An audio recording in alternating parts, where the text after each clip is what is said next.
మందుబాబులకు స్వేచ్ఛను అనుగ్రహించాడు మన చంద్రబాబు.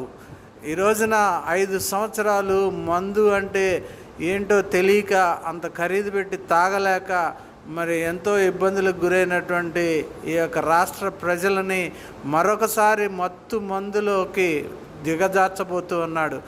మరి ఆయా భార్యలను కూడా మర్చిపోయి వీళ్ళు తాగి రోడ్ల మీద పడి యాక్సిడెంట్లు అయ్యి చనిపోయే పరిస్థితి ఈ రోజున దాపురించింది. మళ్ళీ బెల్ట్ షాపులు ఉద్భవిస్తాయి.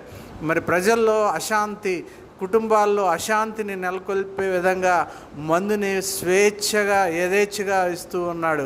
మరి దానివల్ల ఎవరికి ప్రయోజనం అంటే ఈ యొక్క చంద్రబాబు నాయుడు గవర్నమెంట్కే ప్రయోజనం. ఎందుకంటే ప్రజల్ని రక్తాన్ని పీల్చినట్టుగా వారి డబ్బుని పీల్చేసి వారికి మత్తులో దించేసి డబ్బుని మరి సంపాదించడానికి సిద్ధమయ్యాడు బెల్ట్ బాబు.